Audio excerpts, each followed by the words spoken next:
পরে খালেদা জিয়া আবার এই বাড়ি যখন দখল করে তখন ও বাড়িও দখল করে ফেলছে, এই বাড়ি টাড়ি সব দখল করে ফেলছিল। হেফাজতের একটা ধরছে, এটা খুব ভালো, এটা দিয়ে একটা জাতা দিয়ে দেওয়া হচ্ছে। স্বাধীনতার পর 6টা মাসও সবাই যায় নাই, একটা যুদ্ধ বিধ্বস্ত দেশ একটা প্রদেশে রাষ্ট্র বানাচ্ছে, তার মধ্যে সমালোচনা লেখা শুরু হয়ে গেল আমার।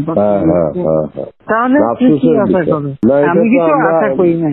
জি না, এটা আমরা তো দেখছি, ওই যে আব্বা যখন ডাইরেক্টর মিলিটারি অপারেশন ছিল সরাই দিল ওনারে, সরাই দেওয়ার পরে আপনি হয়তো এই কাহিনীটা জানেন না, ওনাকে ওই সময় সরাই দেওয়ার 3 মাস পরে, উনি তো ডাইরেক্টর মিলিটারি অপারেশন ছিলেন, ওনারা সরাই দেওয়ার পরে তারপর 3 মাস পরে এই যে হত্যা হলো, এই বঙ্গবন্ধু এবং ওই যে পরিবারের হত্যা হলো।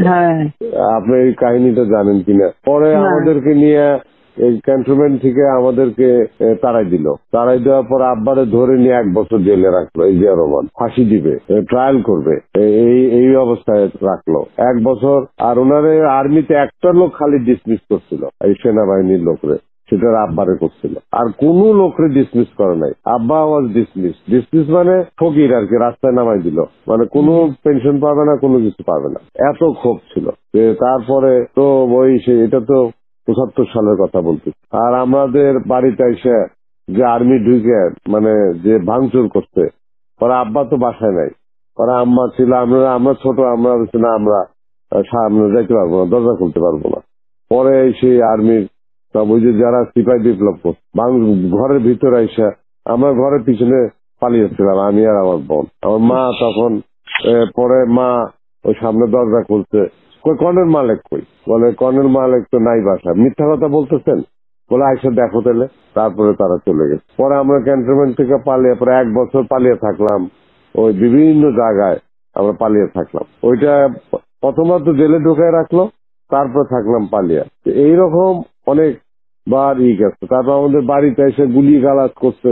ওই যে যেখানে খালেদা জিয়া থাকতো, আপনার যে বাড়িটা, ওই যে বাড়িটা ছিল, সেই বাড়িটা তো যে এখন আপনি এদেরকে দিচ্ছেন, ওই যে আর্মির সব যারা হত্যায়, হ্যাঁ, ওই বাড়ির উল্টা আমরা থাকতাম। ওইখানে টিনের চালওয়ালা ঘর ছিল, ওয়াল করা ঘর ছিল তখন, ওই 73-74 সালে আর কি।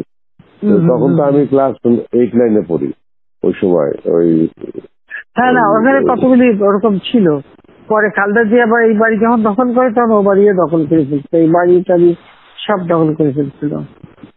ওগুলো আমরা দেখছি, আমাদের ওই টিনের ঘরের মধ্যে এসে গুলি লাগতেছে। ওই 75 যখন ওই যে সিপাহী বিপ্লবটা, এখানে সিপাহী বিপ্লব তো কারা করছে আপনি জানেন? এই যে যারা এই যে জিয়া রহমান যার পরে ফাঁসি দিল, কি নাম ওর, কর্নেল তাহের। কিন্তু এই কিন্তু সিপাহী বিপ্লবরা করছে, জাসদের লোকেরা এইসব করছে অনেক কিছুতে। তারা তো আবার আমাদের সাথে আছে, এরা তো জাসদের লোকেরাও এইসব মধ্যে ছিল। আমরা তো দেখতে পাই না ওই সময় তাদের ভিতরে কাহিনীগুলো।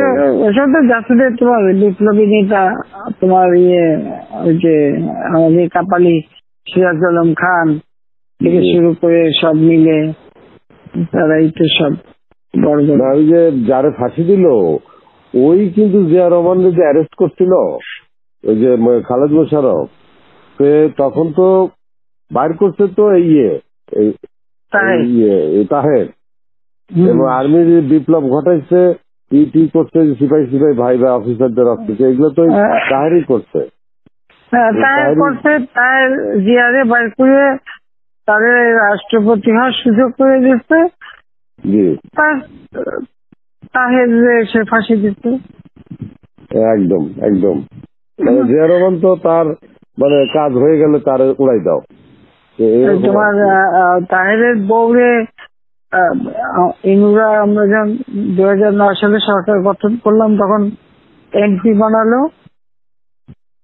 তা 2009 না 14, হ্যাঁ 2014 এমপি বানাইছিল। তো আমার কাছে একদিন তাহের ডিসপিউট ছিল, তো আমার কাছে একদিন আসতে তাহেরকে একটা রাষ্ট্রীয় মর্যাদা সম্মান, আমি খালি আমি পার্লামেন্টে দাঁড়ায় সব নিয়ে এসে ধরে না কথা বলে, তো সে এসে আমার সাথে কথা বলছে।